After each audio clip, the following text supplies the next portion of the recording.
O tema da nossa reflexão: efeitos nas lágrimas de José do Egito. Gênesis 43, 30.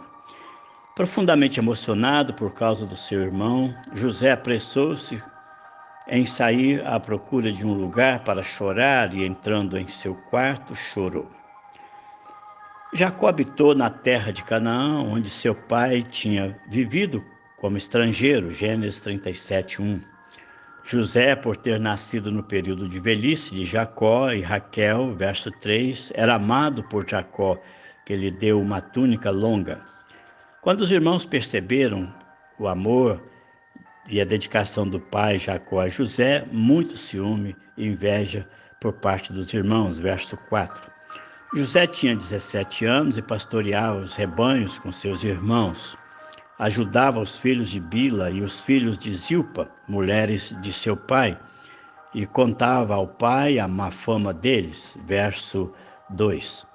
Toda a amizade e preferência de Jacó por José fez com que os irmãos passassem a odiá-lo ainda mais e não falar mais também com ele. José teve um sonho, contou aos seus irmãos e passou a ser odiado por eles. Verso 5. O sonho foi: estávamos amarrando os feixes de trigo no campo quando o meu feixe se levantou e ficou em pé, e os seus feixes se ajuntaram ao redor do meu e se curvaram diante dele. Que sonho, que profecia, que propósito! A resposta dos irmãos foi imediata. Verso 8. Então, você vai reinar sobre nós? Quer dizer que você vai governar? E o odiaram ainda mais por causa do sonho e do que tinham dito. Passemos a observar o segundo sonho também contado aos irmãos. Verso 8. Tive outro sonho e desta vez o sol, a lua e as 11 estrelas se curvaram diante de mim. Que situação! Até Jacó ficou indignado em princípio. O verso 10 diz: quando o contou ao pai e aos irmãos, o pai o repreendeu e lhe disse: que sonho foi esse que você teve? Será que eu, sol, sua mãe, lua, e seus irmãos, estrelas, viremos e nos curvaremos ao chão diante de você? Um detalhe que Jacó interpretou aqui literalmente esse sonho. O verso 11 diz: assim seus irmãos tiveram ciúmes dele. O pai, no entanto, refletia naquilo. Jacó, além de interpretar o sonho, percebia a ação de Deus no sonho. Toda a ciumada e muita inveja dos irmãos a José os fez tomar uma atitude para se livrarem dele. Os irmãos de José cuidavam do rebanho perto de Siquém, verso 12. E Jacó pediu a José, falou: quero que você vá lá, veja se está tudo bem, traga notícia dos seus irmãos, verso 13. José se perdeu e um homem que o encontra vagueando, e José lhe diz que procurava pelos seus irmãos. E a resposta: eles já saíram daqui, foram para Dotã. Então José foi-se para lá e os avista de longe, e foi chegando próximo, e também foi visto pelos seus irmãos. Enquanto chegava, eles já planejavam o que iam fazer, ou seja, matá-lo. Lá vem aquele sonhador. Verso 19, parte A.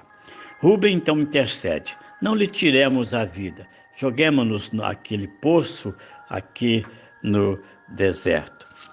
Enquanto então conversavam, José se aproxima e teve a sua túnica arrancada. É o objeto, naturalmente, da inveja e do ciúme também. E foi assim jogado num poço vazio, sem água. E enquanto sentados para comer, uma caravana de ismaelitas que vinha de Gileade, indo para o Egito, se aproxima. Aí, então, Judá aproveita para convencer os irmãos a vender José, ou seja, não matá-lo por ser o próprio sangue e irmão. Vendido por 20 peças de prata, foi levado para o Egito, verso 28. Aí começa uma emocionante história. Jacó é convencido que José foi atacado em face à túnica suja de sangue. José foi ali então na casa de Potifar, colocado em lugar de destaque e trabalhando ali. José foi assediado pela mulher de Potifar e acusado inocentemente e ficou preso 2 anos. Mas o Senhor estava com José, de modo que prosperou. Desde que Potifar deixou a cuidar de todos os bens, o Senhor o abençoou e abençoou ali a casa do Egito, verso 5 do capítulo 39. José interpreta sonhos de prisioneiros e, em tempo próprio, interpreta os sonhos de Faraó sobre a fome que viria. No capítulo 42, a fome atinge a família de Jacó em Canaã. No Egito havia provisão, por isso Jacó diz: ouvi dizer que lá há trigo no Egito. Disse Jacó aos seus filhos. Gênesis 42, verso 2. Jacó manda os filhos para o Egito para buscar alimentos. Em 42, verso 8, José reconhece seus irmãos, mas eles não o reconhecem quando ali chegaram. Lembrou dos sonhos, tudo veio à mente. Vocês são espiões? Não, viemos comprar comida. Aí relatam, verso 13, teus servos eram 12, todos filhos do mesmo pai, na terra de Canaã. O caçula está agora com o pai e o outro já morreu. José, vocês são espiões. Colocou-os à prova, presos por 3 dias. Pediu-lhes que ele levasse o irmão caçula. E o detalhe, o verso 23, José entendia os irmãos e o intérprete que ajudava para que eles pudessem entender também o que era dito. E aí vem o primeiro choro, a primeira lágrima. Verso 24, nisso José retirou-se e começou a chorar, mas logo depois voltou e conversou de novo com eles. O segundo choro, quando Benjamim foi levado à sua presença, José chora pela segunda vez. Verso 30 e 31 do capítulo 43. Profundamente emocionado por causa do seu irmão, José apressou-se em sair à procura de um lugar para chorar e, entrando em seu quarto, chorou. Depois de lavar o rosto, saiu controlando-se e disse: sirvam a comida. E aí chora pela terceira vez, quando reconhece seus irmãos, verso 1, e ele diz: faça sair daqui, e ele quis ficar ali a sós. O verso 45, verso 2, e ele se pôs a chorar tão alto que os egípcios o ouviram e a notícia chegou ao palácio de Faraó. O quarto choro de José, quando se revela a seus irmãos, capítulo 45, 12 e 13. Vocês estão vendo com seus próprios olhos, e meu irmão Benjamim, que realmente sou eu que estou falando com vocês.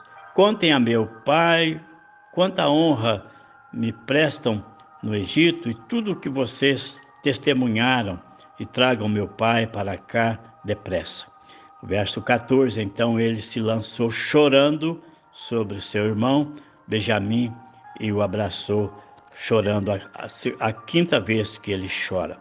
Em seguida beijou todos os irmãos e chorou com eles, verso 15. Chorou outra vez, lágrimas, emoções. Odiado pelos irmãos, invejado pelos irmãos, conspiraram contra ele, venderam-no como escravo. Mas a esperança vence a inveja. A esperança vence o espírito da vingança.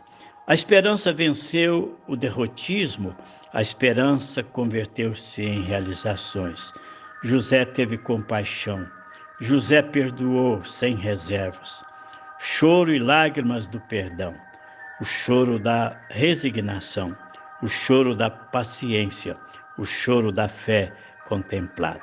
Meu amigo, meu irmão, pense, perdoe, saiba perdoar, saiba ter no seu coração sentimento de lembrar pelo amor e dar compaixão e dar ajuda e dar compreensão quando atingido, quando injustiçado, porque José nos deu este grande exemplo de como perdoar.